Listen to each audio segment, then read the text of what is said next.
In one of the most explosive moments to emerge from the ongoing war of words and power struggles in Texas politics, Governor Greg Abbott, a man who has built his reputation on a mix of hardline conservatism, fierce partisanship, and unyielding control over the state's direction, found himself stepping into a rhetorical brawl that he never quite expected to lose when he directed a blistering and dismissive command toward Dallas Congresswoman Jasmine Crockett, telling her in no uncertain terms to stay out of Texas, words that seemed designed not just to silence a political rival but to assert ownership over a state that he has increasingly treated as his personal political kingdom, and yet the very phrasing of the attack immediately betrayed its weakness, for Texas is not a governor's possession but a shared home for millions, and in challenging Crockett so directly he awakened a voice that has proven over and over again to be sharper, more fearless, and more resonant than his own, because Jasmine Crockett, a first-term congresswoman who has risen to prominence not by playing it safe but by leaning into a bold, unapologetic style that blends sharp wit with a deep sense of justice,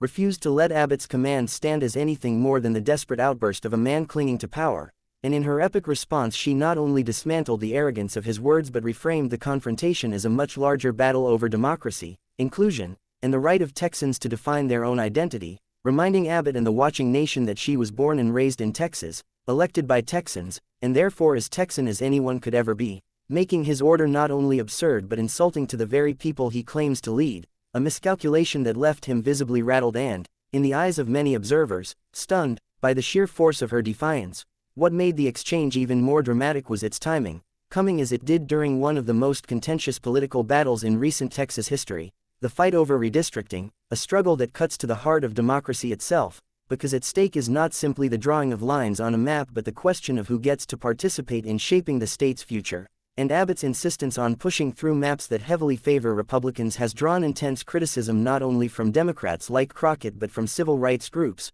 voting rights advocates, and ordinary Texans who see in his maneuvering a direct assault on representative government. So when Abbott lashed out with, "Stay out of Texas," it was not simply a personal insult but a symbolic declaration of his desire to exclude dissenting voices from the political process altogether, and that is precisely why Crockett's response resonated so deeply. Because she understood that this was not just about her, it was about every Texan whose voice is being diminished by partisan gerrymandering and authoritarian overreach. Her rebuttal, fiery yet grounded in principle, turned Abbott's words back on him with devastating effect, pointing out that true loyalty to Texas means fighting for all its people, not just the powerful few who benefit from rigged systems, and she hammered home the idea that Abbott's vision of the state is narrow, exclusionary, and unsustainable, while her own vision, rooted in representation and equity, speaks to the Texas that actually exists, diverse, dynamic, and unwilling to be silenced, and this contrast between the governor's brittle defensiveness and the congresswoman's confident assertiveness gave the moment a theatrical quality that played perfectly on social media,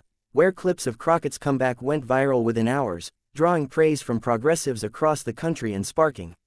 commentary even among moderates and conservatives who admitted that Abbott had overplayed his hand. Media outlets quickly seized on the drama, framing it as a classic David versus Goliath confrontation, with Abbott, the entrenched power broker, hurling commands from his seat of authority, and Crockett, the insurgent truth-teller, refusing to be cowed and instead using her wit and authenticity to expose the hollowness of his posturing. And analysts were quick to note that this was not the first time Crockett had rattled Abbott, recalling previous exchanges in which she openly mocked him, even referring to him with the viral "Hot Wheels" quip, a jab at his use of a wheelchair that drew controversy but also underscored her willingness to break taboos in the service of raw honesty. And while critics accused her of going too far, supporters argued that her unapologetic tone was exactly what was needed to puncture the inflated egos of politicians like Abbott, whose veneer of authority too often goes unchallenged. The latest clash therefore became not just a news story but a cultural moment, crystallizing the deep polarization of Texas politics, where Abbott embodies a reactionary push to consolidate conservative power at all costs,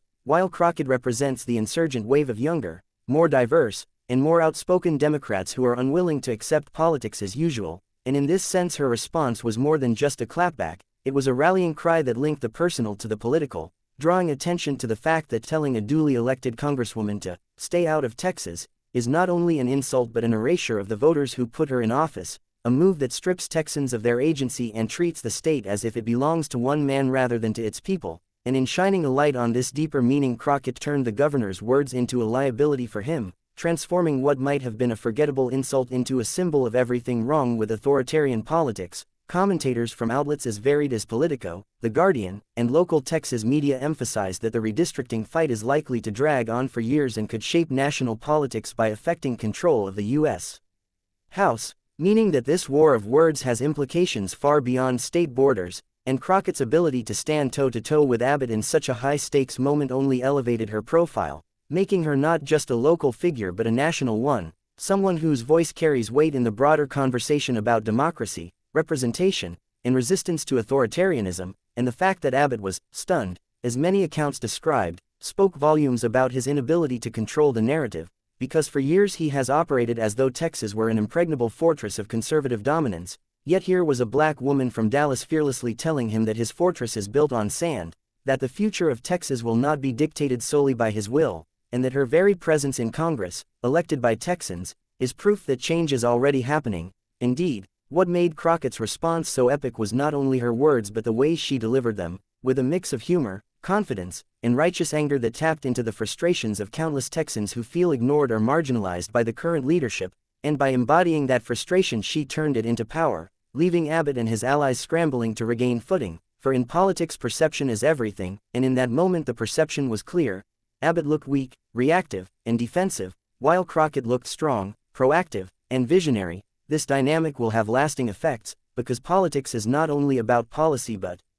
about narrative, and Abbott's narrative of control cracked open when confronted by Crockett's refusal to be silenced, raising the question of whether his grip on Texas politics is as unshakable as he would like people to believe, and if her rise signals the beginning of a shift that could, over time, erode the Republican dominance that has defined Texas for decades, a possibility that terrifies Abbott and his party but energizes Democrats who have long dreamed of turning Texas into a competitive state. The broader national resonance of this moment cannot be overstated, for in an era when democracy itself feels under siege, when leaders across the country are testing the limits of power and the boundaries of exclusion, a single confrontation in Texas became emblematic of a larger struggle, showing how one voice, sharp and unafraid, can puncture the facade of invincibility that authoritarian figures try to project. And in this sense, Crockett's response is more than just a viral moment, it is a case study in the power of language, courage, and representation, demonstrating that when leaders try to dictate who belongs and who does not, the most powerful response is to stand firmly and declare that belonging is not theirs to grant or deny. For Texas,